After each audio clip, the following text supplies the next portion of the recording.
Hola, Dios me los bendiga. Qué bueno una vez más poder compartir con ustedes acerca de la palabra de Dios. Sabemos que es bien importante eh, tener un estudio consecutivo, una tarea diaria de escudriñar, de analizar y de digerir la escritura. Para todos nosotros los creyentes, la Biblia es un libro de estudio, no un libro de lectura. Aunque la leemos para poder estudiar, eh, realmente es un libro que es de estudio, no es de lectura. Sabemos que es nuestro manual de fe, de conducta. Sabemos que es el libro que contiene la palabra de Dios. Amén. Eh, Sabemos que los santos varones de Dios fueron inspirados, la verdad, en un cierto momento de la historia. Y esto trajo como consecuencia que el pensamiento de Dios eh, fuera esbozado, fuera expuesto, fuera escrito y fuera dejado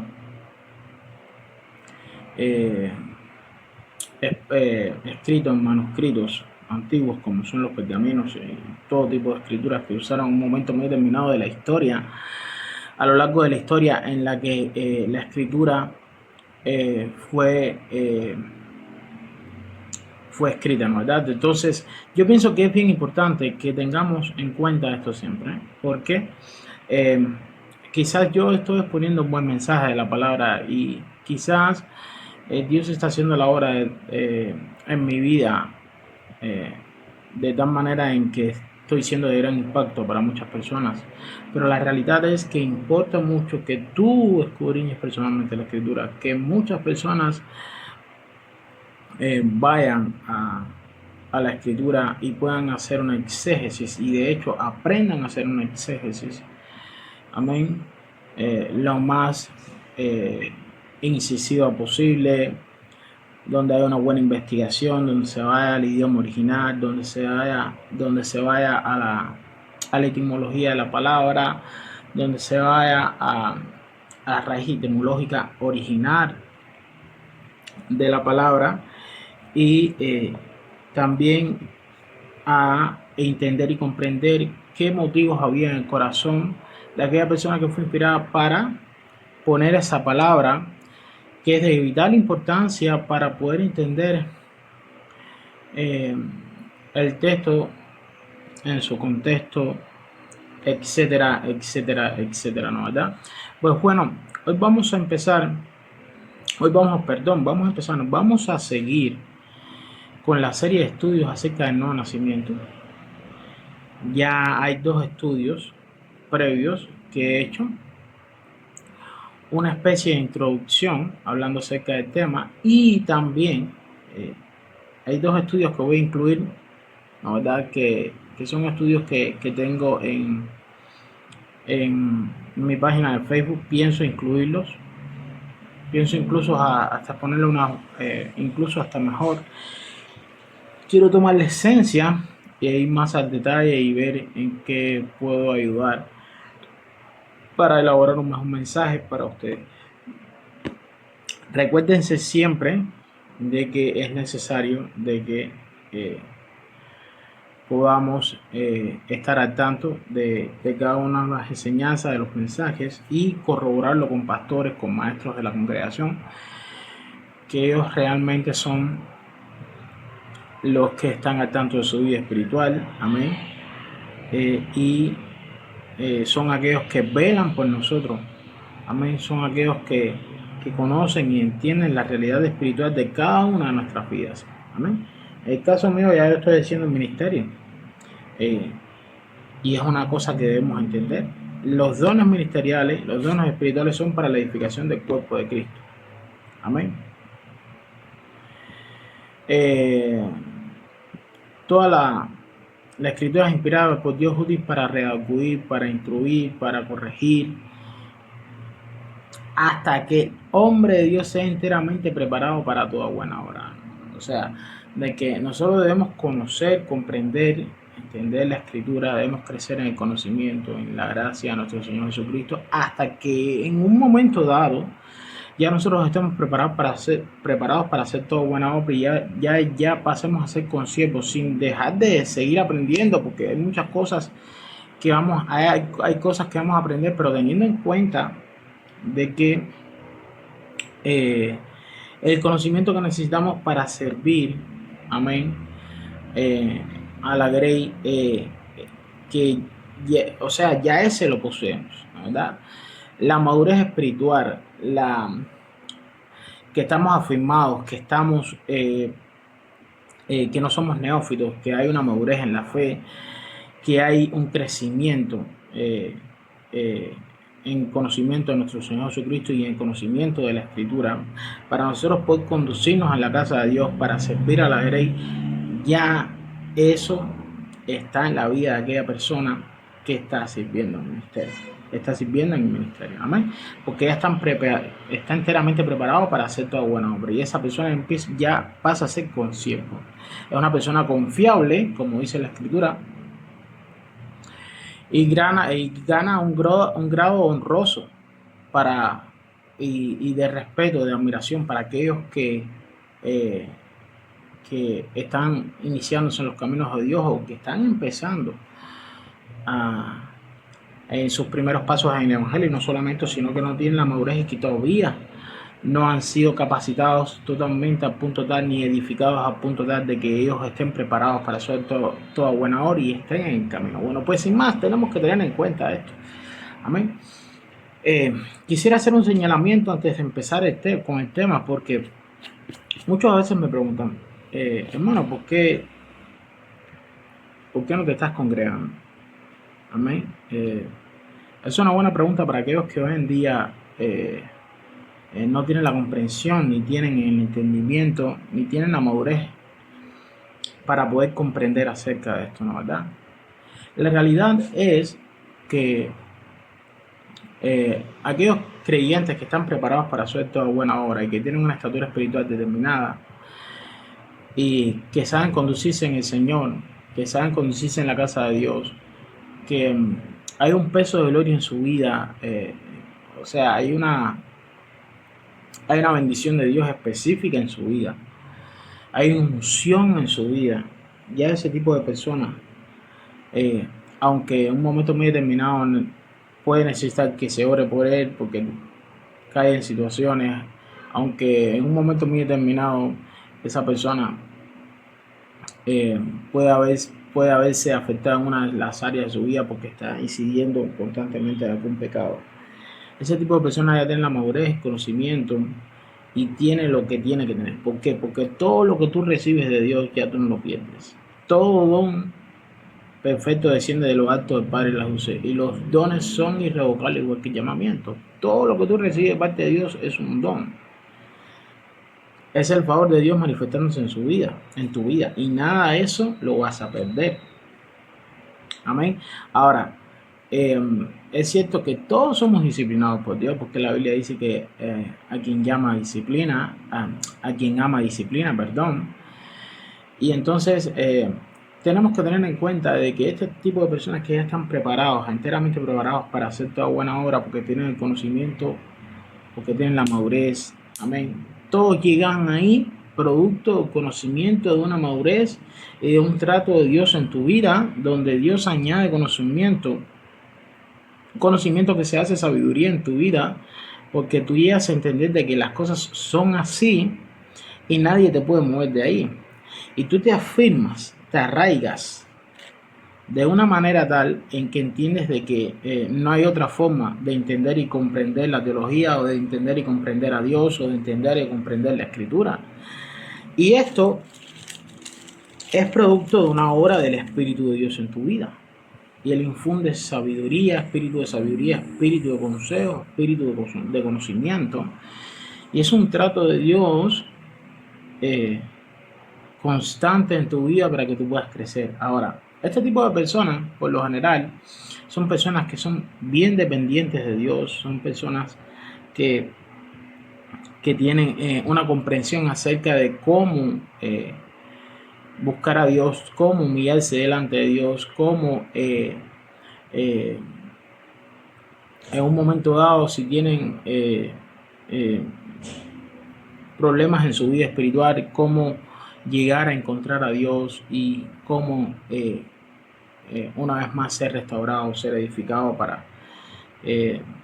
ser restaurado eh, y es una especie de renovación lo que ocurre en la vida de esa persona por medio de la disciplina de Dios, por medio de la corrección también, por medio de la disciplina de algún hermano en la iglesia, por medio de proceder. Entonces una vez que tú te humillas, ya dice la Biblia que Dios mira de lejos al altivo, pero un corazón contrito y humillado jamás Dios despreciaría.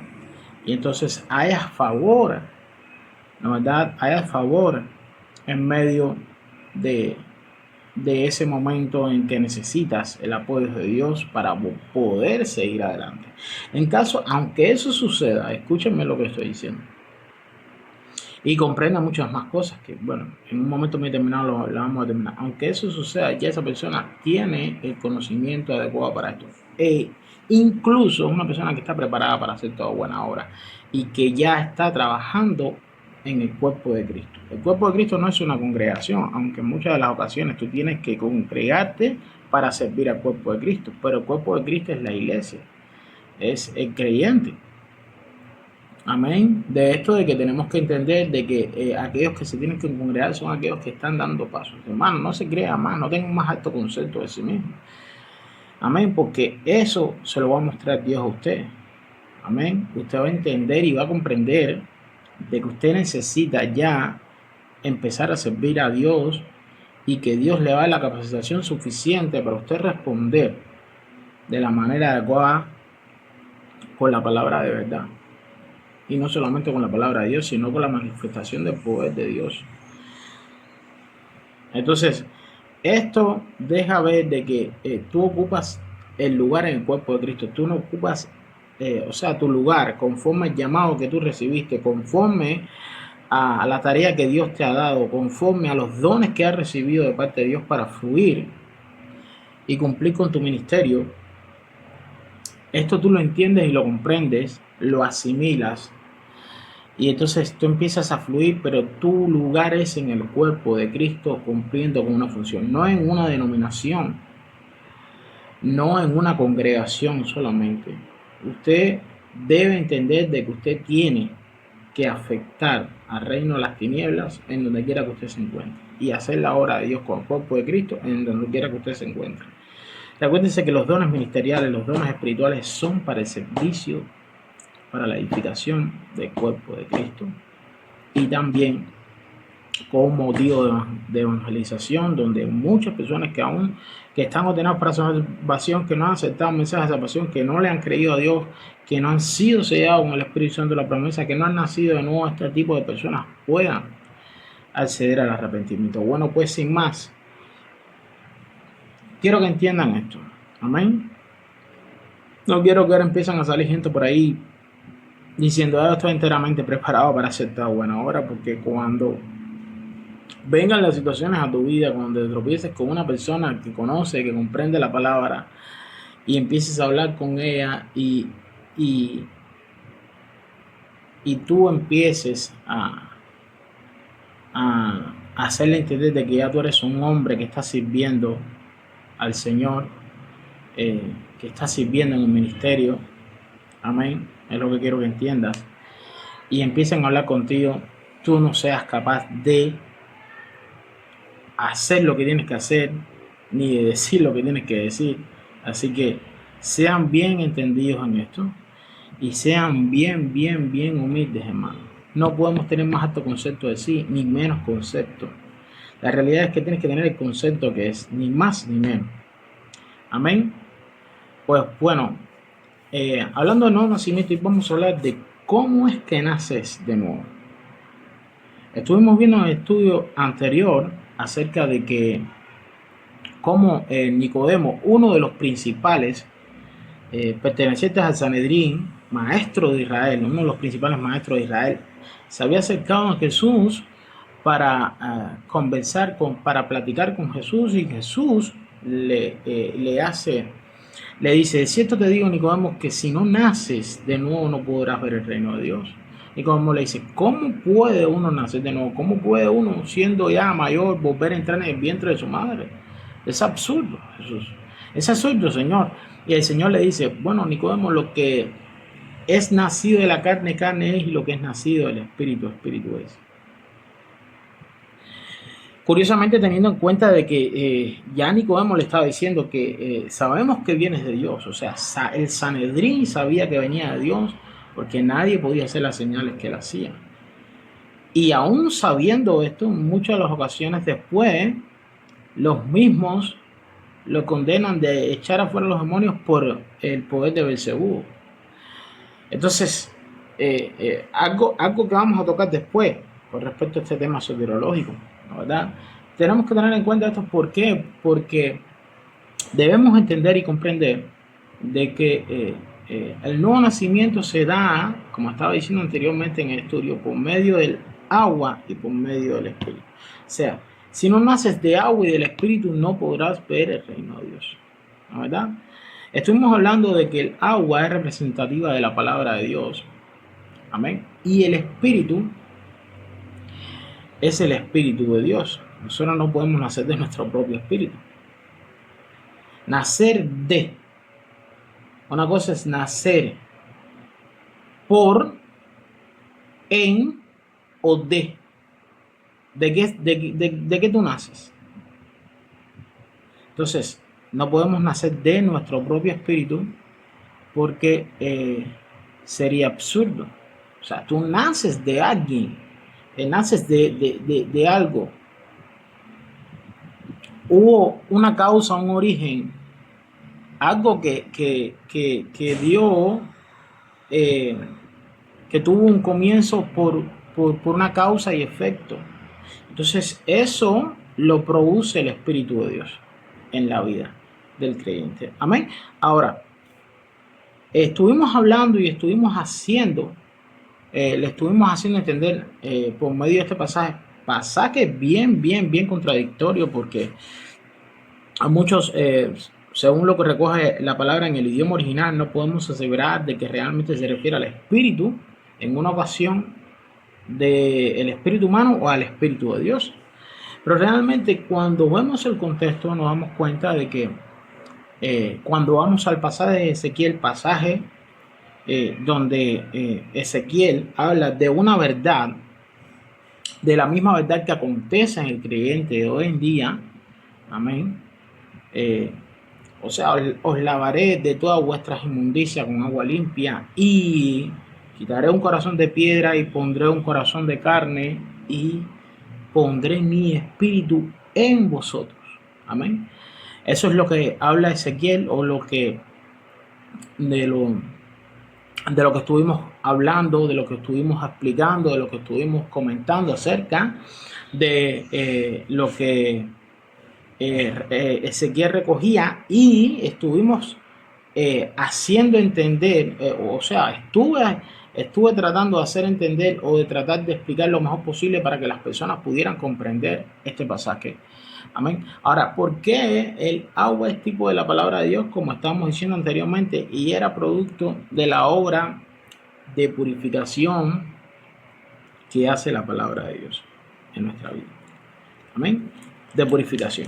Esto trae como consecuencia de que cuando vamos al contexto histórico de lo que está sucediendo en la nación de Israel, podemos ver de que Juan el Bautista venía predicando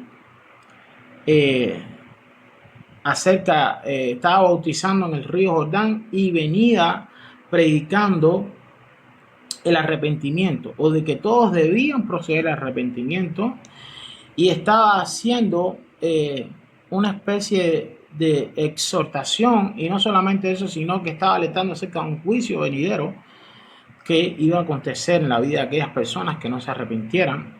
Y aquí el hacha está el tronco de cada árbol, y aquel que no dé frutos dignos de arrepentimiento es cortado y echado al fuego.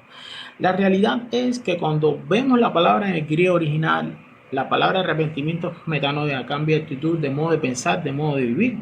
Amén. Es un giro de 180 grados en tu vida, donde tú vas en una dirección y te vuelves a otra. Entonces, todo empieza a hacerse conforme al modelo y conforme a los preceptos, estatutos y mandamientos de la palabra, sabiendo y entendiendo que la Escritura dice que sabe hacer lo bueno y no lo hace, le es pecado. Ahora, Jesús dice, quien me ama es quien cumple con mis mandamientos, ¿no es verdad? Ahora, ¿qué debe suceder para que haya un verdadero y genuino arrepentimiento en la vida de una persona? Una es revelarse el amor de Dios y la obra del Espíritu de Dios en la vida de la persona, ¿no es verdad? Esto teniendo en cuenta de que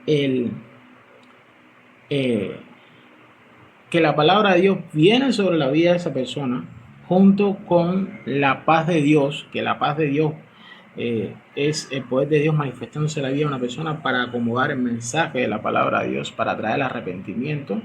No solamente esto, sino también revelando la bondad de Dios que guía el arrepentimiento, revelando el amor de Dios que Dios tiene para con todos nosotros, para afirmar, para arraigar.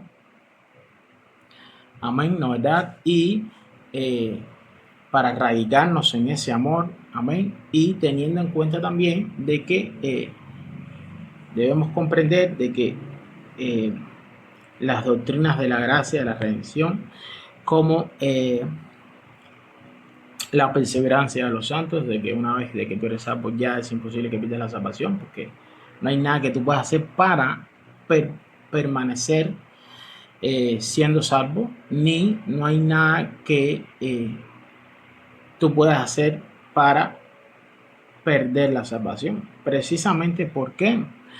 Porque estuvimos hablando de que, bueno, salvo siempre salvo y voy a hacer lo que me dé la gana. No, porque hay un Dios que corrige y que disciplina. Ahora, la realidad es que nosotros debemos de vivir para obedecer a Dios porque nosotros le amamos. En caso de que ocurra un momento en tu vida dado, en que un momento de tu vida dado tú empieces a desobedecer a Dios o a hacer algo que no está fuera de la voluntad de Dios, de los planes de Dios, tu vida empieza a estar en un estado de disciplina. Y cuando me refiero a esto, no me refiero a que tú puedas que estás pecando, cometiste un error, sino un pecado que constantemente está ahí delante de los ojos de Dios, y eso te aleja del propósito de la voluntad de Dios. Eso te trae como consecuencia de que tú no puedas ser efectivo a la hora de hacer la obra de Dios, porque el Espíritu Santo se contrita, amén, se apaga, y esto es bien necesario para que nosotros lo tengamos en cuenta. Ahora, esto es necesario entenderlo. ¿Por qué? Esto es bien necesario entenderlo. ¿Por qué? Porque cuando el amor de Dios se revela en nuestra vida, esto nos constriñe. Escúchenme lo que estoy diciendo. Y como nos constriñe, esto nos inclina, nos invita, o sea, es como un dolor profundo de arrepentimiento, donde tú ya empiezas a poner en práctica la palabra de Dios, y no es más que tener en cuenta lo que dijo Jesús, lo que dijo el apóstol Pablo en el libro, en la carta a los Romanos. Esta es la palabra de fe que predicamos, que si crees que Jesucristo es el Señor, palabra Señor es Kyrios, quien señorea en tu vida, como por medio de la palabra de Dios. Una persona que da frutos dignos de arrepentimiento. La palabra dignos ahí se refiere a un fruto en un arrepentimiento por medio de la obra del Espíritu. Dignos de arrepentimiento, amén, diciendo Jesús es el Señor de mi vida, porque hay una cierta inspiración por medio del amor de Dios revelado en tu vida y por un mensaje de la palabra de Dios que va tratando con tu espíritu, con tu alma, y esto va va obrando en tu ser, en tu interior, sin dejar de decir de que Dios empieza a querer como el hacer por su buena voluntad. Y con esto no me refiero a de que quizás todavía no muere el Espíritu de Dios ahí, quizás no muera el Espíritu de Dios ahí, sino de que Dios va tratando contigo por fuera. ¿Por qué? Porque la realidad es que uno nace de nuevo cuando uno entiende todo un conjunto de cosas, para que cuando tú eres sellado con el Espíritu Santo, la promesa que crees que Jesucristo es el Señor y de que Padre le resucitó entre los muertos, entonces seas salvo. Entonces, hablando de que también tenemos que tener en cuenta de que se revela el señorío de Cristo, se revela la resurrección de Cristo, se revela la divinidad de Cristo. Amén. La existencia de Dios, por supuesto, porque ya nosotros empezamos a creer por la existencia de Dios por medio de la obra mesiánica de Jesús, por medio de la obra del Espíritu Santo. Amén. Por medio del agua, de la sangre y del Espíritu, que son los que dan testimonios en la tierra. 3 son los que dan testimonios en el cielo: el Padre, el Hijo y el Espíritu Santo. Ahora, esto es bien necesario entenderlo para que comprendamos y entendamos qué es lo que sucede. Bien fácil. Empieza el nuevo nacimiento, se da en un momento dado, cuando de nuestro interior corren ríos de agua viva. Y ahí comienza la regeneración también, ¿no es verdad? Pero para llegar al nuevo nacimiento hay un trato previo de Dios con la persona, que puede ser en una especie de tiempo determinado, hasta que en un momento dado, cuando somos ordenados para salvación, ahí en ese momento, en ese instante, ya nosotros aceptamos el plan de salvación. Amén. Ahora, para eso es necesario, vuelvo a repetir, que se revele la resurrección de Cristo y que se revele el señorío de Cristo, la divinidad de Jesús, el mesianismo de Jesús. Amén. Es necesario que se revelen estas 3 cosas, ¿no? ¿Verdad? Ahora, partiendo desde el principio, ¿qué es lo primero que sucede en la vida de un creyente cuando empieza en ese trayecto, en ese trato de Dios con el creyente, en ese trato personal de Dios con el creyente, y por medio de la palabra de Dios que llega a nuestra vida? Una es que la Biblia dice que la fe viene por el oír y por el oír la palabra de Dios. Amén.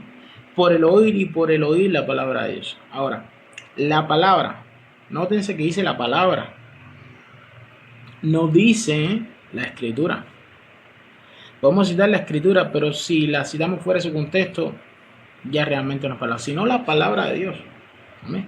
Para esto Dios usa a los evangelistas, Dios usa a los pastores, Dios usa a los apóstoles, Dios usa, o sea, a los ministerios, para que puedan llegar con un mensaje a la vida de muchas personas en un momento dado, porque mayormente a los que Dios usa son a los evangelistas, pero en ciertas y determinadas ocasiones muchas personas reciben de la palabra de Dios en un momento dado, algún hermano en Cristo se la da, y esa palabra, ojo con lo que estoy diciendo, esa palabra llega a la mente y al corazón de esa persona. ¿Amén? Y por eso después hablamos de la parábola del sembrador. ¿Amén? Hablamos de la parábola del sembrador, donde la semilla cae en ciertos y determinados terrenos, una junto al camino, otra junto a pedregales, la otra junto a espinos, y la otra cayó en tierra fértil. Dio fruto al 30, al 60 y al 100 por uno. Amén. Entonces sabemos qué es lo que pasa con la semilla que cae junto al camino. Viene una ave de los cielos. Ahí se refiere a la semilla que Satanás la quita del corazón de esa persona, la saca del corazón de esa persona. La otra se refiere a la que cae entre pedregales, porque no haya raíz. La semilla no haya raíz porque la tierra está llena de piedras, y esto hace que cuando salga el sol la planta pueda quemarse. Y bueno, en este caso es el terreno que tiene que ver con aquella persona que escucha la palabra, la recibe con gozo, pero cuando vienen las tribulaciones, las pruebas, esa persona deja de seguir al Señor, o deja de seguir de seguir la enseñanza, de seguir deja de recibir el mensaje de salvación y realmente se aparta de Dios por medio de las tribulaciones. Y la otra que cae entre espinos, que se ahoga precisamente porque esto tiene que ver con los afanes de la vida y con todo aquello que en un momento dado pueda necesitar una persona para que esto la aleje totalmente de los caminos de Dios. Y la otra cae en terreno fértil. A eso se refiere a las personas que nacen de nuevo. Ahora, es bien necesario resaltar esto. ¿Por qué? Porque la fe es progresiva en la vida de una persona, hasta que llegamos a un tipo de fe que es la palabra, que es la que recoge la palabra que se llama, que el término que se utiliza en el griego es piste. Este término está relacionado con una especie de confianza que puede tener el creyente a la hora de conducirse en los caminos de Dios.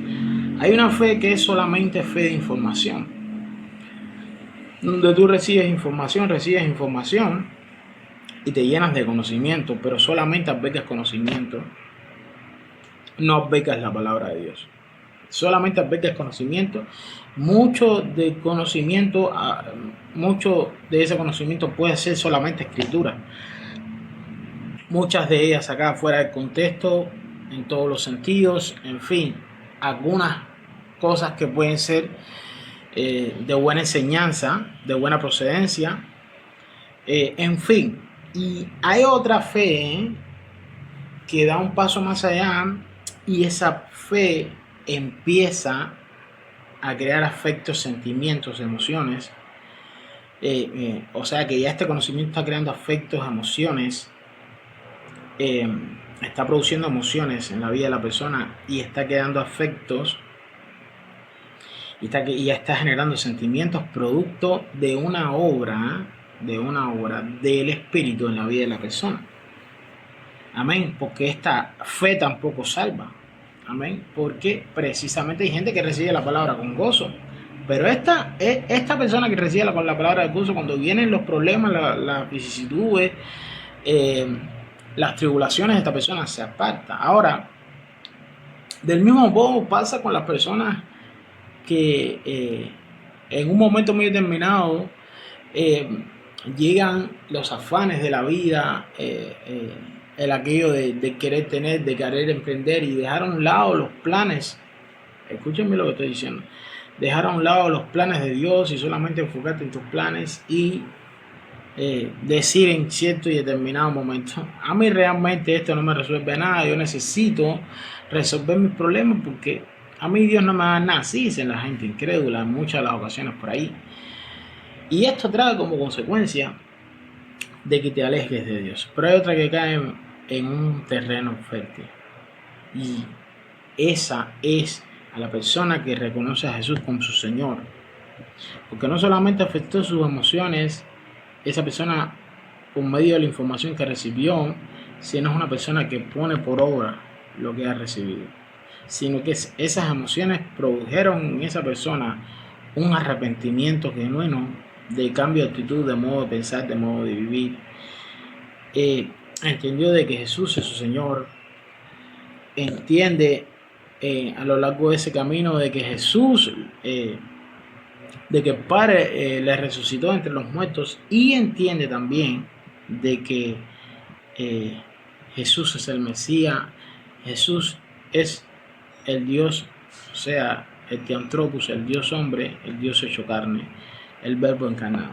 Entonces, entiende todas estas cosas, y ahí es cuando entendemos la obra que hace el Espíritu, porque Él os guiará a toda la verdad, porque Él os convencerá de pecado, de justicia y de juicio. De pecado por cuanto no creen en mí, de justicia por cuanto voy al Padre y no me verán más, y de juicio por cuanto el príncipe de este siglo no tiene nada en mí y ha sido juzgado. La realidad es que no tenía nada en Jesús, porque no había nada que pudiera atrapar, que el diablo pudiera usar en contra de Jesús, porque sabemos que el diablo, la palabra diablo, es acusador, y no podía acusar de nada a Jesús. Jesús fue justificado en el Espíritu, como estaba diciendo anteriormente, y precisamente por esto no había nada del diablo en Jesús, porque no había pecado, no había maldad, nunca se había maldad ni pecado en Jesús. Esto, ¿por qué lo estoy diciendo? Porque ahora vamos a hablar de un pasaje donde el apóstol Pedro, Jesús le hace una pregunta a sus discípulos, y curiosamente el apóstol Pedro dice: tú eres el Mesías, el Hijo del Dios viviente. Y dice: no te lo reveló ni carne ni sangre, pero sino mi Padre que está en los cielos. Amén. Precisamente, ¿por qué hablo de este pasaje? Hablo de este pasaje porque Jesús, incluso cuando después de resucitado se le aparece a dos de sus discípulos, a dos de los discípulos de él, que iban en camino a Maús, eh, ellos no podían reconocer a Jesús, ¿verdad? Jesús viene hablando de todos los pasajes de, de todas las profecías acerca que habían de él y todo lo que se venía hablando de él en la Tanakh, en el antiguo pacto, y les hace ver y les hace entender en un momento determinado que es Jesús, y en ese momento el velo les fue quitado. ¿Por qué es necesario que el mesianismo de Yeshua se revele en la vida de aquella persona que es hija de Dios? ¿No, verdad? Porque el apóstol Juan dice en el Evangelio de Juan, aquellos que le creen, que creen en su nombre, aquellos que le creen y le recibieron, le dio la potestad de ser llamados hijos de Dios. ¿Y cómo tú vas a creer en alguien y cómo tú vas a recibir a alguien si tú no sabes quién es? Si tú no sabes si realmente es quien cumplió con la profecía, si era el que había de venir. ¿No, verdad? Y es precisamente por esto es que Jesús en muchos de los casos hablaba de Israel en parábolas, precisamente porque ellos no comprendían ni entendían el misterio del reino de los cielos, y que la mayor representación del reino de Dios estaba ahí, que era Jesús. Estaba ahí porque ahí estaba presente el Espíritu de Dios, y estaba ahí porque ahí estaba el Padre. Estaba el Padre, ¿ok? Entonces, esto es necesario entenderlo. ¿Por qué? Porque el mensaje de las parábolas acerca del reino de los cielos se encontraba escondido en esas parábolas. Ahora, era necesario esto para que ellos, precisamente como escuchaban con un oído pesado, y además de eso, ellos a pesar de que veían, no veían lo que realmente tenían que ver. Y cuando oían pesadamente y su corazón se había engrosado. Y precisamente por eso Ezequiel dice: quitaré un corazón de piedra y pondré un corazón de carne, haciéndoles entender de la obra que hace el Espíritu de Dios con medio de la palabra, donde hay un genuino arrepentimiento, donde la persona que recibe a Jesús se contriñe, se humilla. ¿Para qué? ¿Para qué sucede esa humillación? Esa humillación ocurre en la vida del creyente precisamente porque cuando uno se humilla, entonces tú le das libre libertad al Espíritu de Dios a obrar. Me explico. Dios respeta el libre albedrío de todos los seres humanos. Pero cuando tú te contriñes y te humillas y con un corazón sincero, de puro afecto, de puro amor, amén. Y este es el mandamiento que te doy, que cuando vayas a él, el mandamiento este que te doy es de amor puro, nacido, corazón limpio, de buena conducta y de fe no fingida. Entonces, tenemos que tener en cuenta esto. ¿Por qué no fe fingida? ¿Por qué amor puro, nacido de corazón limpio? Porque Dios escudriña los corazones, hermano. Dios sabe lo que hay. Entonces, te humillas, y cuando te humillas, ahí es cuando Dios pone el querer como lo hace por su buena voluntad. Y Dios hace de ti un instrumento, porque no puede suceder eso si tú no se lo permites a Dios. Porque tú tienes libre, tú eres un agente libre moral para tomar tus decisiones propias. O sea, tú eres una persona que Dios creó para tomar decisiones propias. Si en la permisibilidad de tu voluntad tú decides hacer la voluntad de Dios, entonces eres un instrumento en las manos de Dios para poder querer hacer con su buena voluntad. Posteriormente, después, cuando eso sucede, empieza a haber una especie de arrepentimiento por medio de la obra del Espíritu, por medio de la paz de Dios en tu vida, que guarda en nuestros pensamientos, y por medio de la obra del Espíritu. Pero esto no sucede, escúchame, no internamente, eso sucede de afuera hacia adentro, hasta que en un momento muy determinado tú naces de nuevo. Entonces, después, cuando naces de nuevo, la obra ya no es de afuera hacia adentro, sino de adentro hacia afuera. Explico, no se vuelvan, no se me enreden con esto. La palabra de Dios es derramada en la vida de la persona. Viene alguien predicando la palabra de Dios por medio, o sea, el Espíritu Santo, el soplo de Dios. Dios empieza a soplar. Muchas personas se empieza a exponer el evangelio. Hay milagros, sanidades, prodigios, señales. Esto capta la atención de las personas y Dios empieza a acomodar por medio de la presencia de Dios en ese lugar, por medio de la manifestación de la paz de Dios, empieza a acomodar la palabra en la vida de las personas. Y en un momento dado muy determinado, hay personas que reciben sanidades en su cuerpo, pero esto no significa que esa persona haya sido salva ni que haya sido sellada con el Espíritu Santo. ¿Qué determina que una persona haya sido sellada con el Espíritu Santo? La promesa de que su interior hayan corrido ríos de agua viva, que crea que Jesucristo es el Señor y de que el Padre resucitó de entre los muertos, que crea, o sea, que le haya resubido y que creen en Él. Aquellos que creen en Él, aquellos que le recibieron y creen en su nombre, Dios la potestad de ser llamados hijos de Dios, que entiendan y comprendan el mesianismo de Yeshua, que era de aquel que iba a devenir y que Él es el sumo pontífice, el teantropos, el Dios hombre, y que resucita entre los muertos. Amén. Cómo en un momento dado, cómo se revela la resurrección de los muertos, lo voy a explicar claramente. Amén. Y aquí hay un corte.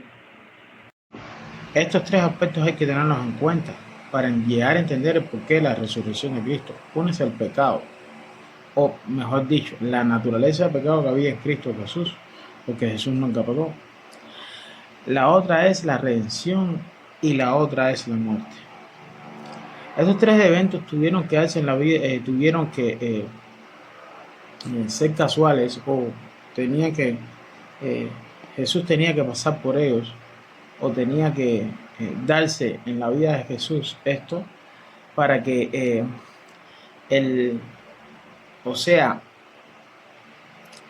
proceso de lograr el transitorio, de poder lograr la redención del ser humano fuera de esta manera, para poder llegar a lograr la redención del ser humano. Ahora, vamos a hablar de por qué estos tres eventos que se dieron en la vida de Jesús en un periodo transitorio para llevar a lograr alcanzar la eterna redención son bien, desde un punto de vista analítico, son claras evidencias que eventuales que dan nos muestran un episodio en la vida de Jesús, para que nosotros podamos llegar a entender por medio de la explicación de lo que recoge la Escritura conforme a lo que enseña acerca de estos tres eventos, el porqué de la resurrección. ¿Amén? Y eso es lo importante, hermano. El que usted pueda llegar a entender de que por medio de la Escritura se puede iluminar la resurrección de Cristo, porque no es decir que la Biblia lo dice, y aunque la Biblia lo dice, yo lo creo, pero sino que usted sea iluminado y usted entienda de que necesitaba suceder esto y aquello por algo, una causa,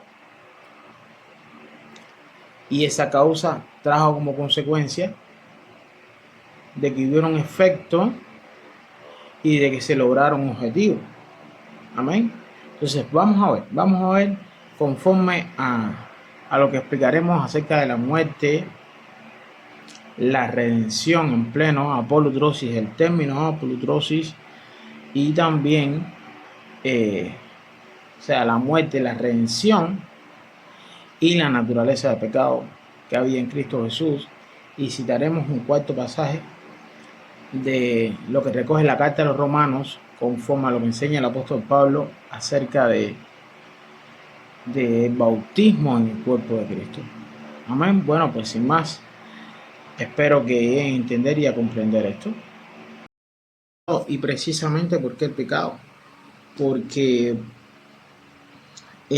sabemos que en Jesús, como estaba diciendo anteriormente, había una naturaleza de pecado que hereda de María, porque Él es concebido por el Espíritu Santo, pero hereda la naturaleza pecaminosa de María.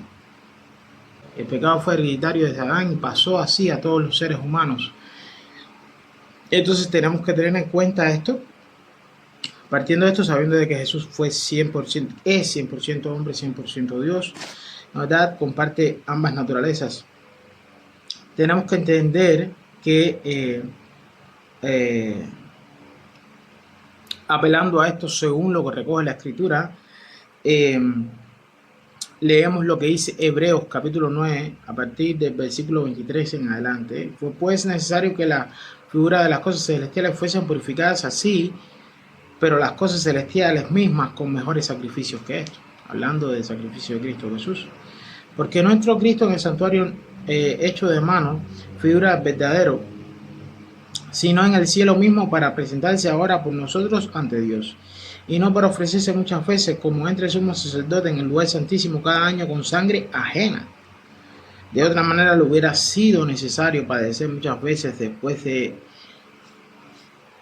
del principio del mundo, pero ahora en la consumación de los siglos se presentó una vez y para siempre por el sacrificio de sí mismo para quitar de en medio el pecado. Y de la manera que está establecido, ojo con lo que voy a decir ahora, y de la manera que está establecido con los hombres que mueran una sola vez y después de esto el juicio, así también Cristo fue ofrecido una sola vez para llevar los pecados de muchos y aparecerá por segunda vez sin relación con el pecado. ¿Ok? Una naturaleza totalmente distinta, sin relación alguna con el pecado. Para salvar a los que esperan. ¿Verdad? Entonces, ¿por qué leo este pasaje? Bien, es precisamente el pecado, esa naturaleza de pecado que había en Cristo Jesús. Esto no significa que Cristo Jesús haya pecado. En Jesús jamás hubo engaño en su boca, como está diciendo anteriormente, jamás pecó, y el pecado no se podía enseñorear de él porque en él había naturaleza 100% divina, como dice la Escritura, en él habitó corporalmente la plenitud de la deidad y es de la misma sustancia que el Padre. Ojo con lo que estoy diciendo, amén. Pero en Jesús, como era 100% de hombre y 100% de Dios, hereda la naturaleza de María, lo que siempre vivió una vida perfecta. Esto trae como consecuencia que una vez él venciendo el pecado, amén, después de su muerte, como está establecido para los hombres que mueran una sola vez, y después de estos juicios, el misterio de la piedad recoge de que Jesús fue justificado en el Espíritu, y como él vence al pecado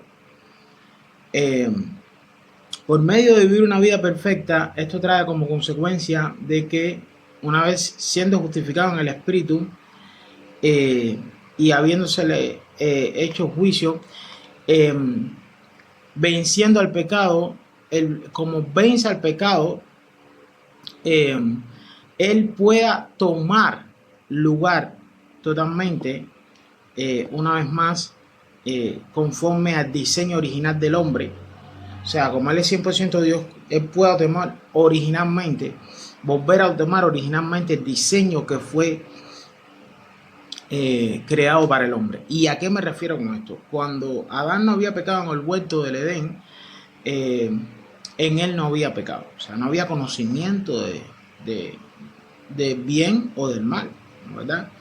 Entonces, ellos no estaban separados de Dios por causa de que en ellos no había conocimiento del bien y del mal, sino que estaban creados a la imagen y semejanza de Dios, imagen y semejanza que se distorsionó, pero no que se perdió totalmente. Entonces eran como Dios, teniendo conocimiento del bien y del mal. Ahora, la diferencia que hay es que Dios tiene conocimiento del bien y del mal, pero Dios jamás pecó. Así mismo sucedió con Jesús. Jesús jamás pecó, pero tuvo que habitar en un cuerpo humano, tuvo que descender, despojarse de toda su gloria y andar entre nosotros. Ahora, cuando ¿cómo él quita de medio el pecado? Precisamente como él vence el pecado, vence a la muerte y vence al que tiene el imperio de la muerte, esto es al diablo, porque él toma control y dominio del mundo precisamente por el pecado, por causa del pecado, porque por el pecado entra la muerte, y bueno, y el que tiene el imperio de la muerte es el diablo. Es lo que recoge la escritura, ¿no verdad? Entonces, él vence a la muerte, vence al pecado y vence al que tiene el imperio del pecado. Esto trae como consecuencia que una vez que Jesús hace esto, eh, él siendo justificado en el Espíritu, ya Jesús puede, o sea, tomar su cuerpo, ojo con lo que estoy diciendo, pero ya en ese cuerpo no iba a haber una naturaleza pecaminosa ni iba a haber corrupción. ¿Por qué? Porque no había, o sea, como que Dios había ganado la batalla. Ojo con lo que estoy diciendo. Dios había justificado. Y como hay un juicio de justificación donde se declara totalmente impunidad en la justicia de Dios, esto trae como consecuencia de que una vez que Él satisface esa justicia, ya Él no necesita volver a morir otra vez más, ni tiene que, o sea, precisamente porque no se va a presentar con sangre ajena, sino que se presenta con la sangre de Cristo Jesús después de haber vivido una vida perfecta. Ahora, cuando Jesús toma ese cuerpo, ya en ese cuerpo no hay corrupción alguna, porque si no, vuelve a resucitar, vuelve en el cuerpo, en ese mismo cuerpo, y por causa de la corrupción que hay en ese cuerpo, tiene que seguir viviendo y entonces no tendría sentido la muerte para Jesús, ¿no verdad?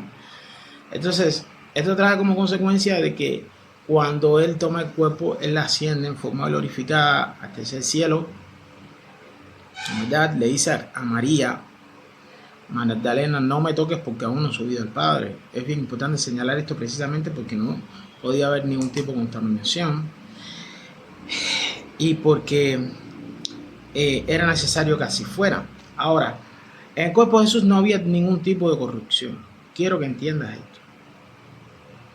Porque fue revestido totalmente de inmortalidad. Ahora, pero con toda gloria, una vez que Él llega y recupera su lugar, o no recupera su lugar, vuelve a tomar su lugar. No es recuperar, sino tomar su lugar.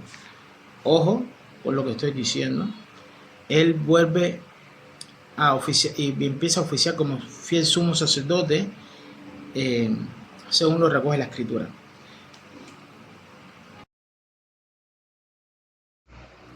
Otra es la muerte. La muerte, como estaba diciendo anteriormente, era necesaria en Jesús, precisamente porque, como decíamos en la enseñanza acerca de una de las evidencias, tomando como punto de partida lo que estorbaba la relación que podía haber entre el ser humano y Dios, producto del pecado original en Adán, es el pasaje que recoge el libro de Hebreos, donde dice que está establecido para los hombres que mueran una sola vez y después de esto el juicio. Jesús tenía que morir sí o sí para que pudiera haber un juicio, ¿no verdad? Entonces, si Jesús no moría, no podía haber un juicio de justificación, y entendemos por lo que dice el apóstol Pablo cuando habla acerca del misterio de la piedad, de que Él fue justificado en el Espíritu. Y entonces, una vez siendo justificado en el Espíritu, habiendo obtenido la victoria, amén, porque vence al pecado, vence a la muerte y vence al que tiene el imperio de la muerte, amén, porque la realidad es que como Él fue justificado en el Espíritu, la muerte no lo puede retener precisamente. ¿Por qué? Porque no puede haber separación de la persona de Jesús. Y cuando hablamos de la persona de Jesús, hablamos del Theanthropos, el Dios hombre, tanto el hombre como Dios. O sea, estamos hablando del Theanthropos. Amén. Entonces, sabemos que el cuerpo quedó en la tumba, pero el espíritu, el alma y el verbo salieron del cuerpo para que hubiera una muerte. Entonces, cuando esto sucede, que Él vuelve a tomar el cuerpo, ya en ese cuerpo, en la justicia de Dios, como estaba diciendo anteriormente, por causa que se le hizo un juicio donde se halló justificado, en la justicia de Dios, amén, porque Dios sacia su justicia, conforme a la maldad. Y entonces Jesús vence al pecado, vence a la muerte y vence al que tiene el imperio de la muerte. Y como no puede retener la muerte, entonces ya en ese cuerpo, cuando Jesús toma ese cuerpo, ya realmente puede ascender al cielo, porque en la justicia de Dios Él es evidentemente justificado. Él toma el cuerpo, ya en ese cuerpo no había corrupción, precisamente por eso le dice a María Magdalena, cuando Él es levantado por el Espíritu Santo, en este caso, levantado, cuando me refiero a levantado, me refiero a resucitado entre los muertos por el poder de la fuerza, por la fuerza del Espíritu Santo. Y entonces esto trae como consecuencia de que pueda ascender en un cuerpo glorificado, a entrar al santuario no hecho de manos y entra con sangre y se hace la entrega por medio del Espíritu eterno para obtener la eterna redención. Otra es la redención, sabiendo de que es una de las evidencias del no dudar por un momento desde un punto de vista analítico, cuando hacemos cierta confección de un compendio de doctrinas en la investigación de por qué, cuando nos aventuramos de por qué la resurrección de Cristo, de si sucedió realmente la resurrección de Cristo, si es lógico todo esto de la muerte, sepultura y resurrección de Cristo, amén, para quitar en medio del pecado, para traer redención, compra de la salvación. Bueno, pues entonces la redención, ¿y por qué? Como estamos diciendo anteriormente, el entró al santuario no hecho a manos con sangre,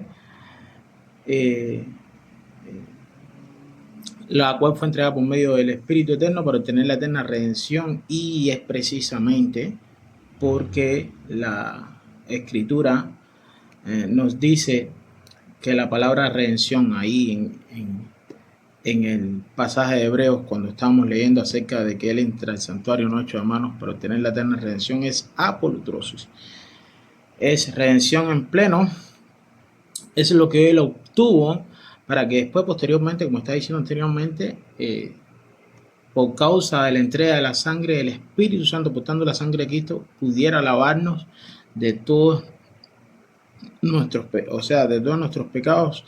Y no solamente eso, sino por el hecho de que el Espíritu Santo iba a poder morar permanentemente en el creyente, producto de que la sangre de Cristo, el Espíritu Santo la portara.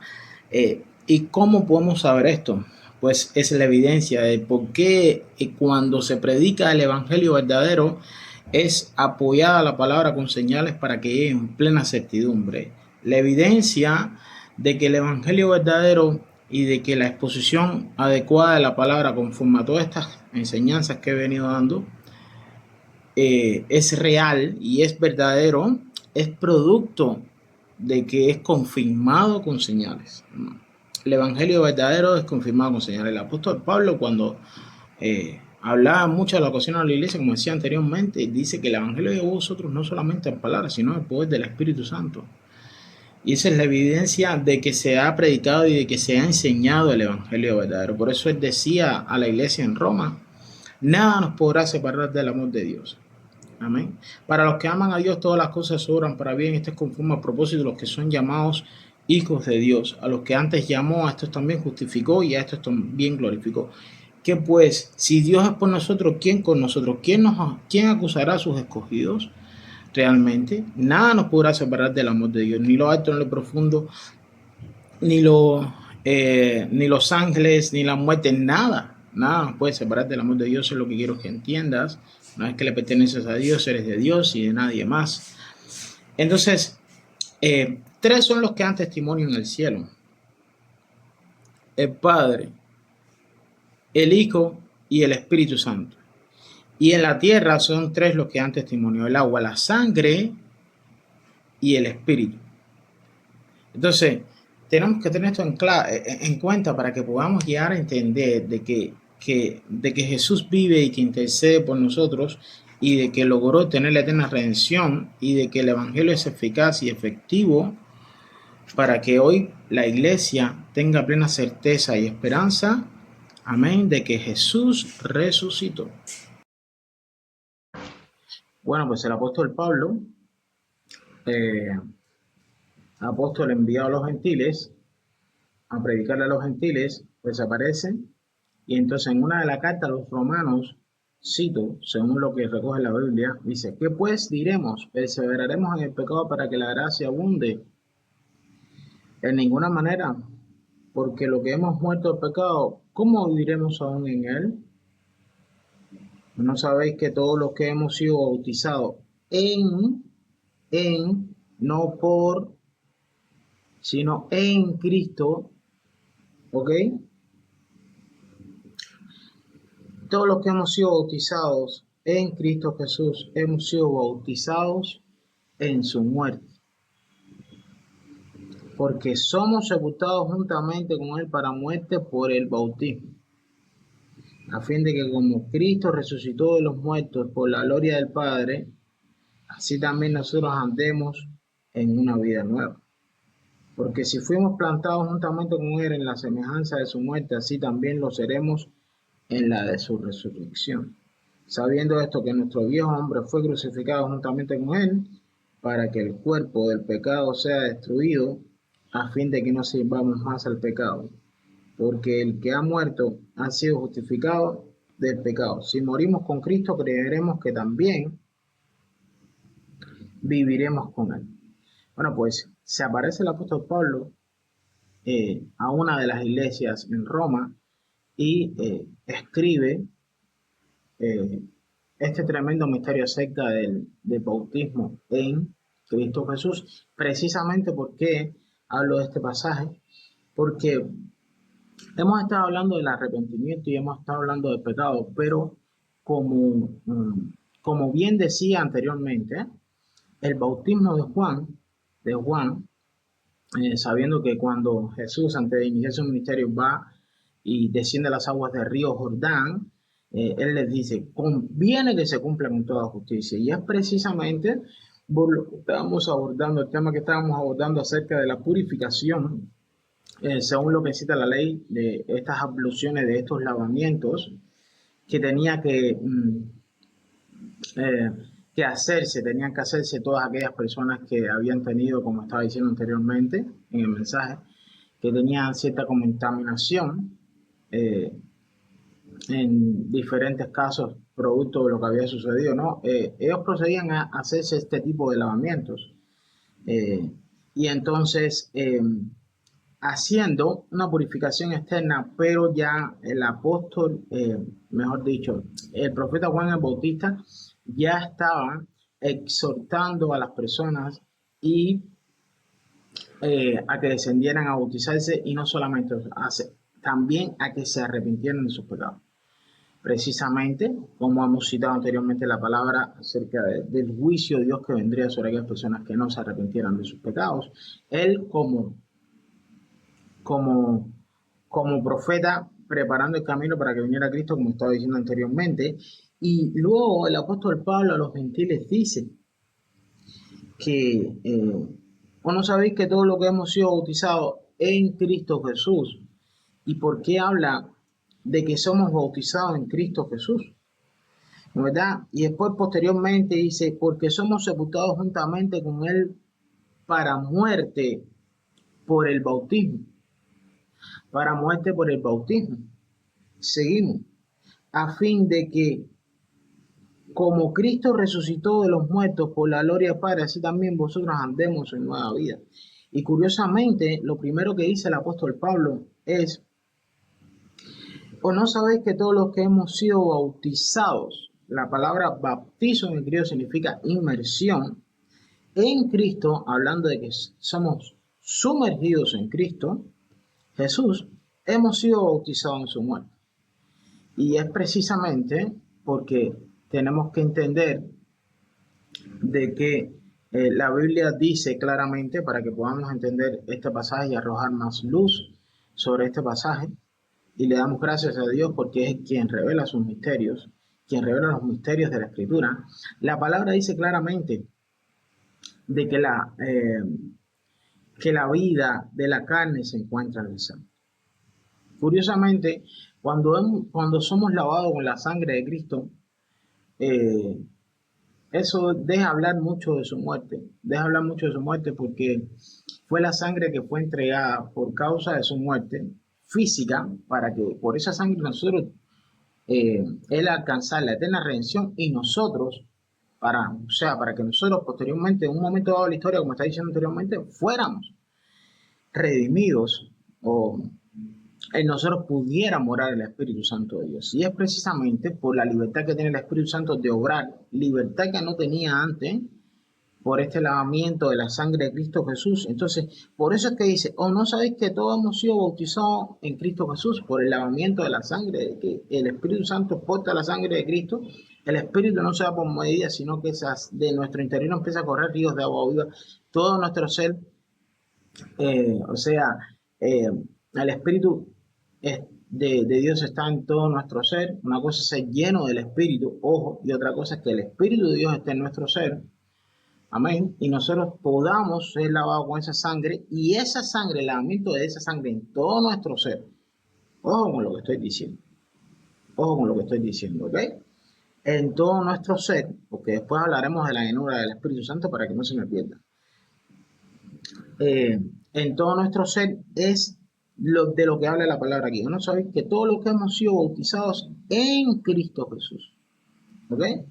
En Cristo Jesús. Ahora, ¿por qué hablamos de esto? Porque para que ustedes vean la importancia de que una vez habiendo bajado las aguas de bautismo y siendo bautizados en el bautismo en agua, amén, nosotros podamos entender lo importante que ha sido ser bautizados en Cristo y lo importante es que saber de este tema para entender lo que es nuevo nacimiento. ¿Ok? Seguimos. Porque somos sepultados juntamente con Él para muerte por el bautismo, a fin de que como Cristo resucitó de los muertos para la gloria del Padre, así también nosotros andemos en nueva vida. Precisamente, ¿por qué andamos en nueva vida? Porque somos nueva criatura una vez que el Espíritu Santo que porta la sangre de Cristo, y como hay un lavamiento total en todo nuestro ser, y la sangre, el Espíritu Santo que porta la sangre de Cristo puede morar en todo nuestro ser, precisamente porque en la sangre de Jesús, por causa de su muerte, o sea, por causa de entregar esa sangre, es que nosotros tenemos vida, porque ya esto lo expliqué, ya lo explicaremos con más calma después, un tema cristológico, pero también que tiene que ver mucho con la soterología, que es muy importante. Nosotros podemos entender y comprender esto. Entonces, así también lo seremos en la de su resurrección, ¿no es verdad?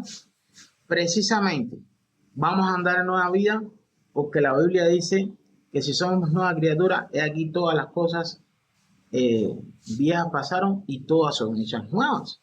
No tiene nada que ver absolutamente lo que sucedía anterior en nuestra vida, lo que sucede ahora. Sabiendo esto, que nuestro viejo hombre fue crucificado juntamente con él. ¿No es verdad? Para que por el cuerpo, dice, para que el cuerpo del pecado sea destruido a fin de que no sirvamos más al pecado. ¿Verdad? Entonces, la realidad es de que tenemos que entender esto para que podamos llegar a comprender la magnitud de la obra de redención de gracia en el nuevo nacimiento. Y el tremendo plan único, lógico, racional de Dios para con nosotros. ¿No es verdad? Ya pronto hablaremos de la sangre. Yo estuve hablando mucho de la sangre en un estudio. En una de mis páginas de Facebook estuve hablando mucho acerca del tema. Pero bueno, es entender esto y comprender esto precisamente porque es necesario para que podamos llegar a tener una mayor comprensión acerca de lo que estaba hablando el apóstol Pablo. ¿Por qué? ¿Y por qué pesa esto a los gentiles? Porque bueno, la realidad es de que nosotros tenemos la capacidad de apoyarnos en la asistencia por el poder del Espíritu Santo para poder vencer al pecado en nuestro cuerpo mortal. Y es precisamente por eso, por el lavamiento y por la eh, la libertad que tiene el Espíritu Santo de obrar en nuestro ser, precisamente porque eh, Él porta la sangre de Cristo Jesús. Entonces, quiero, eh, quiero abundar más del tema, pero bueno, no será ahora. Y cómo eh, tenemos que tener en cuenta todas estas cosas para entender qué sucede. Primero, recibimos información por medio de la exposición de la Escritura y no solamente esto. Tú escuchas con fe. ¿Por qué? Porque la palabra es aprobada con prodigios, milagros, señales de parte de Dios, porque es confirmada así la palabra. Esto, la intervención de la palabra de Dios, o sea, la intervención de la paz de Dios por medio de la presencia de Dios en un momento muy determinado.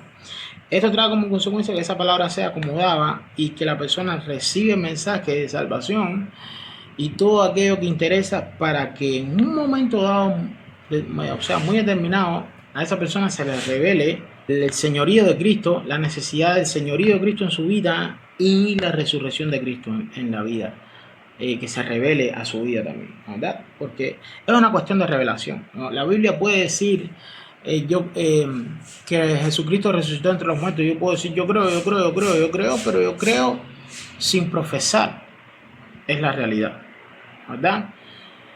Bueno, pues entonces eh, esta es una de las cosas que quería hablar con ustedes, que quería impartir, que, que quería tocar, porque es bien necesario esto de cómo se nace de nuevo, cuál es el proceso, amén, por el cual Dios te lleva para que tú puedas nacer de nuevo, amén, y puedas entender y comprender que Dios te ama, que Dios quiere que ser el Señor de tu vida, que Dios quiere que tú entiendas que Él resucitó entre los muertos, que es necesario todo esto. Solamente que Dios, poniendo el querer como la hacer por su buena voluntad a través de la obra del Espíritu, es que tú vas a dar frutos dignos de arrepentimiento. Y vas a confesar, vas a hacer una confesión de fe y también comprendiendo acerca de la resurrección de Cristo cuando Él obtuvo la eterna redención, entrando al santuario no hecho de manos para obtener la eterna redención. Y ya posteriormente lo que sucede cuando el Espíritu Santo ya, como Él entrega la sangre, hace morada permanente por causa de la sangre de Cristo, que hay en el creyente, que es la que nos limpia de todo pecado y es la que permite la morada permanente del Espíritu de Dios en nuestra vida. Amén. Porque dice la Biblia que nosotros fuimos comprados por precio de sangre. Amén. Y esto es necesario entenderlo porque cuando esto sucede es que tu interior corre ríos de agua viva. También entendiendo y comprendiendo las doctrinas acerca de la gracia, de la redención, precisamente porque no podemos obedecer a Dios porque vamos a perder algo. Ese es el problema. Porque nuestras obras no van a ser hechas en Dios. Y explico por qué. Porque tú debes obedecer por amor. Tú no debes obedecer por temor. La fe obra por el amor que tú le tienes a Dios. Por el mesianismo revelado de Yeshua. Porque Dios se reveló como tu Señor. Por medio del trato del Espíritu Santo de Dios. Entonces, esto lo tenemos que entender. ¿Para qué? Para que teniendo este compendio de doctrinas, teniendo esta concepción de una especie de credo, de un conjunto de doctrinas en un momento muy determinado y también de entender y comprender la enseñanza en su contexto histórico, el contexto espiritual histórico también de lo que enseña la Escritura para llegar a entender y tener tener más amplia visión a lo que se refería el que escribía, el emisor, el receptor, toda esta serie de cosas que nosotros tenemos que tener en cuenta a la hora de hacer exégesis, podamos entender todas estas cosas. Ahora, me enfoco en, en la obra del Espíritu por un momento. Amén. Por un momento. Y es en esto de que el Espíritu, de que el amor de Dios nos constriñe. Porque dice que el amor de Dios se derramó en nuestros corazones. Siendo que la tribulación produce prueba, la prueba produce paciencia, y la paciencia produce esperanza, y la esperanza no encuentra, porque el amor de Dios ha sido derramado en vuestros corazones. ¿Y producto de qué? De que se está revelando eso por medio de la fe, por el oír con fe, por medio del poder de Dios manifestándose también ahí, donde podemos ver y entender y comprender cosas, y esto nos empieza a dar certeza, confianza y seguridad. Y esto trae como consecuencia que nosotros podamos entender y comprender también que Cristo resucitó entre los muertos, de que el Espíritu Santo está obrando. Esto hace referencia a que hay un Cristo resucitado que intervino para que hoy nosotros podamos tener acceso al lugar santísimo por medio de la sangre del Cordero, por medio de la obra del Espíritu, por medio del haber obtenido la redención y por medio de la obra del Cristo. Y vamos a hablar de esto de que el amor de Dios te constriñe, ¿no? Y de lo que estaba sucediendo en el contexto histórico de la nación de Israel en ese instante. Estuvimos hablando en un momento muy determinado de que hubo un silencio profético, había una tremenda corrupción en el templo, en la vida religiosa de todos aquellos que abrazaban la fe israelita, díganse judíos o díganse extranjeros, ¿no, verdad? Precisamente por todo lo que hacía en el templo, la tremenda corrupción, de que incluso había que pagar para ejercer el sacerdocio. En ese tiempo hubieran muchas, en la población, hubieron muchos grupos étnicos en los que se dividía la población precisamente por lo que estaba sucediendo en la vida de esas personas, ¿no, verdad?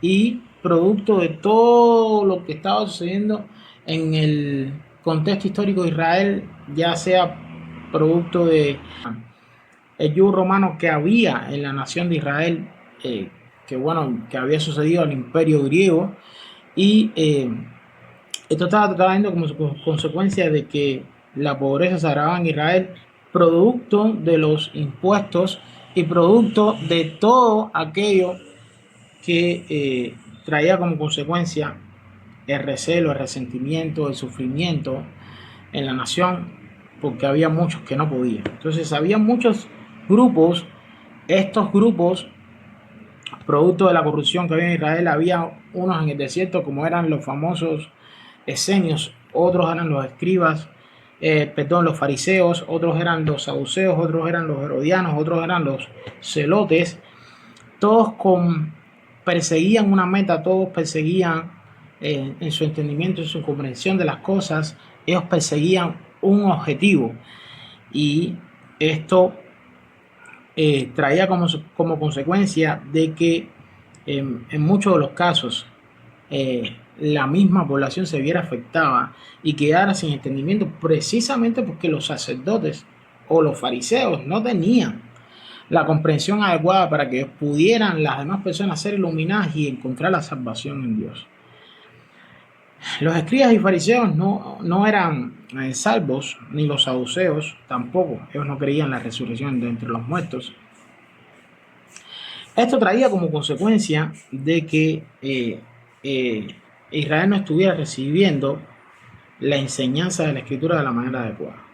Eran ladrones, saqueadores, eran personas que realmente le dan más importancia a las cosas, a los bienes materiales, que a las cosas sagradas y a todo lo que envolvía la liturgia, a los ritos en el templo, que eran con motivo de tú tener una cercanía y un encuentro con Dios por medio de lo expresado y ordenado en la ley, expresando una fe y recibiendo la gracia, el perdón, pero teniendo en cuenta de que debía haber un arrepentimiento, y esto se expresaba por medio de fiestas, por medio de celebraciones, donde Dios dejaba ver qué era lo que tenía que suceder en la nación de Israel para que el pueblo de Israel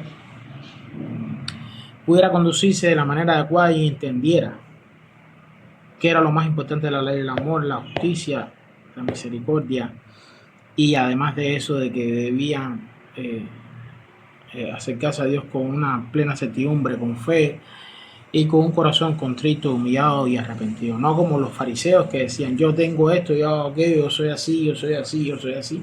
Sin embargo, aquel publicano, pecador, decía: sé propicio a mí, pecador, porque eh, hablaba de que comprendía la necesidad que tenía Dios, de que era pobre en el espíritu, y eh, esto traía como consecuencia de que entendiera de que Dios era un Dios de gracia, un Dios de misericordia, un Dios de favor. Esto es necesario hacerlo entender. ¿Por qué? Porque en un momento dado Israel ya estaba lejos de Dios en ese tiempo, producto de lo que está sucediendo en ese contexto histórico. Y es aquí cuando una de las parábolas que Jesús, de las que Jesús, para una verdad espiritual, cita o habla en un momento dado, es la parábola del hijo pródigo, ¿no? ¿Verdad? Y esta parábola habla acerca de cómo Dios salió al encuentro de aquel joven sin decirlo de una manera literal, ¿no? ¿Verdad? Sin decirlo de una manera literal. Cómo Dios salió al encuentro de este joven, que en un momento muy determinado volvió a los brazos del Padre. Amén. Volvió a los brazos del Padre, y es precisamente lo que sucedía con la nación de Israel. Es precisamente lo que sucedía en la nación de Israel. De hecho, es el motivo de esa parábola: enseñar la situación que se encontraba en la nación de Israel para que se dieran cuenta qué es lo que iba a suceder con esa nación, qué es lo que está sucediendo con esa nación, al punto tal de que ellos tenían que volver a, a los brazos del Padre, ¿no? ¿Verdad? Y encontrar el favor, la misericordia, el auxilio en las tribulaciones, en fin, todo lo que ellos necesitaban, porque ellos necesitaban a Dios, ¿no? ¿Verdad? Esto, ¿por qué? Por medio de las vicisitudes, los problemas y las situaciones que había, por medio de la obra que estaba haciendo Juan Bautista, todo lo que envolvía el ministerio profético de Juan Bautista, también la obra de Yeshua en ese momento, dando un mensaje por medio de parábolas. Muchos de ellos no entendían. De hecho, él les decía: unos vendrán en su propio nombre, a veces van a recibir. Y es precisamente porque la nación de Israel tenía que comprender estas cosas y tenía que una vez más acercarse a Dios. Y era lo que sucedía en ese entonces. Esto trajo como consecuencia que este hijo pródigo, en él hubiera se constriñera. O sea, un trato de Dios donde Dios lo dejó con su libre albedrío, que tomara sus decisiones propias. ¿Tú quieres? Pues toma. Y él salió y gastó el dinero de manera inadecuada, y gastó todos los bienes que tenías. Pero dice que un punto donde saciabas, donde quería saciarse de las algarrobos, del alimento de los cerdos. Y esto habla de la condición espiritual en la que se encontraba el pueblo de Israel, porque no solo de pan vivirá el hombre, sino de toda la palabra que sale de la boca de Dios. Y entonces ellos se encontraban en esta situación, en este entorno hostil, donde realmente, producto de lo que había sucedido, de las desolaciones, de la misma diáspora, de toda la desobediencia, de la idolatría y la desobediencia, de no cumplir con el pacto de la tierra, en fin, esto envolvía a la nación de Israel en un ambiente totalmente hostil, donde ellos estaban fuera, aunque habían gente fiel, gente que sí eran gente justa, gente piadosa. La mayoría de ellos no entendían cómo debían acercarse a Dios.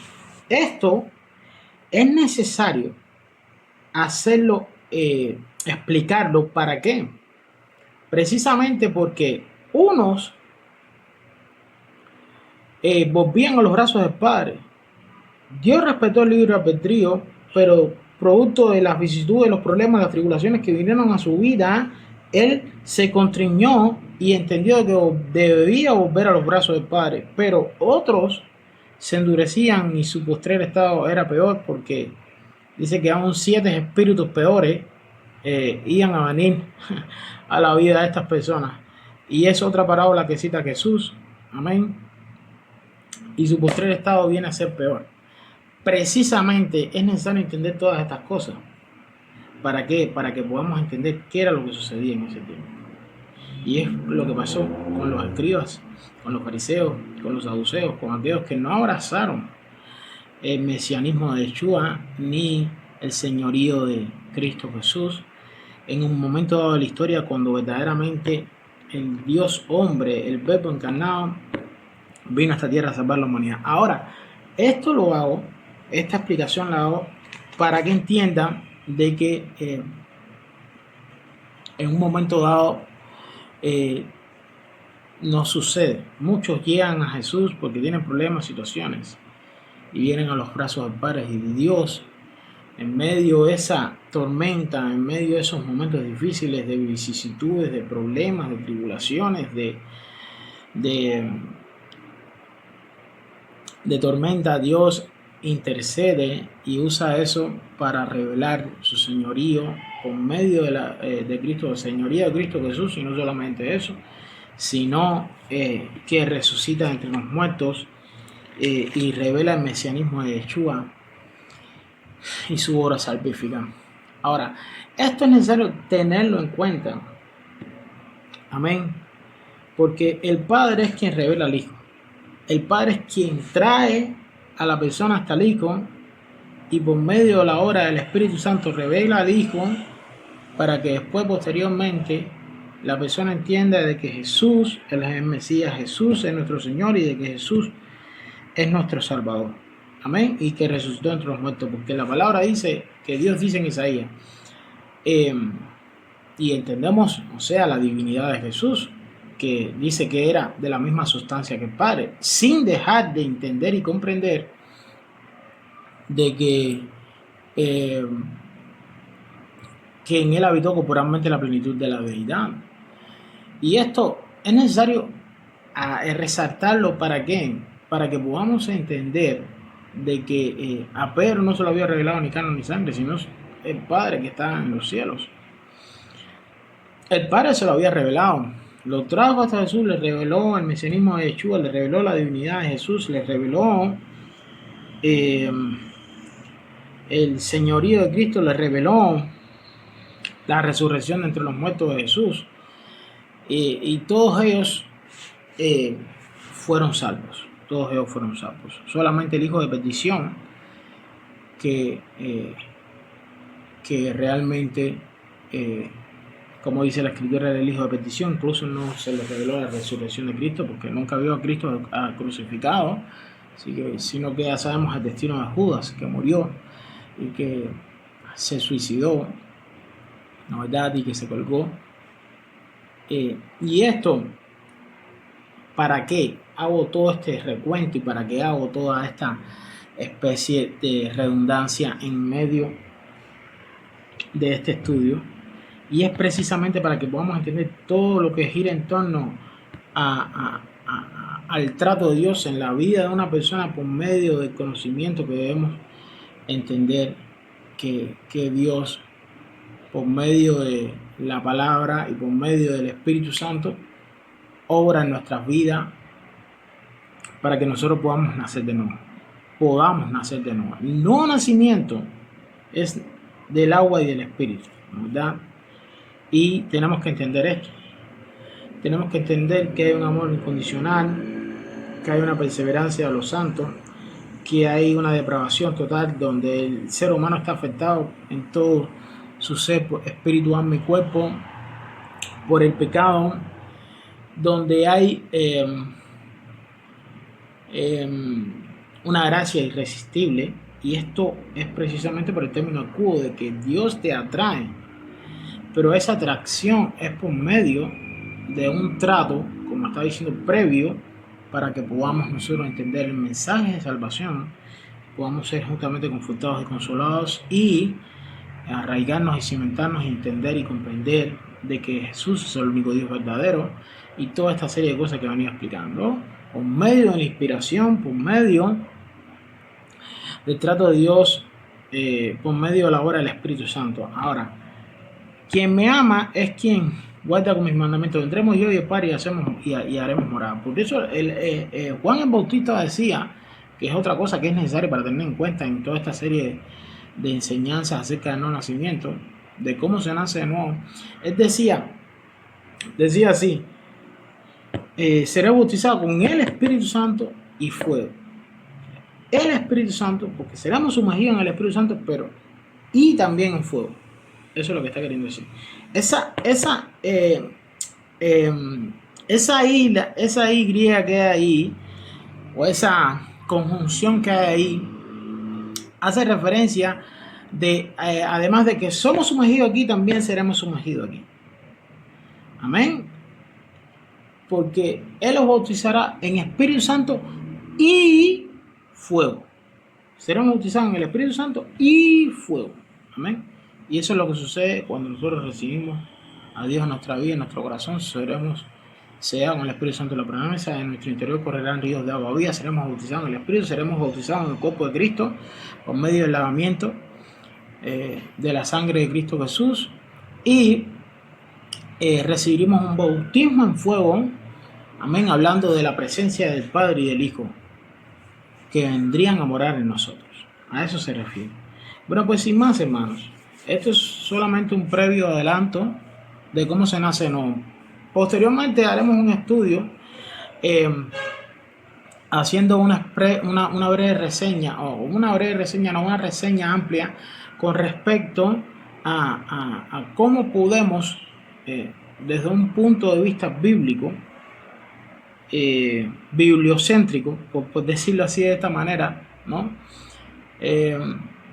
Podemos apoyar toda esta serie de enseñanzas que he dado por medio de la Escritura, ¿verdad? Citando cada pasaje en su contexto y leyendo los pasajes y apoyándolo con doctrina.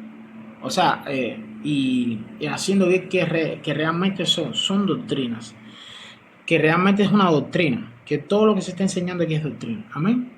Bueno, pues sin más nada, Dios me lo bendiga y que la paz del Señor sea con vosotros en Cristo Jesús. Amén. La gloria en tu vida vaya cada día en aumento y el favor de Dios se esté manifestando.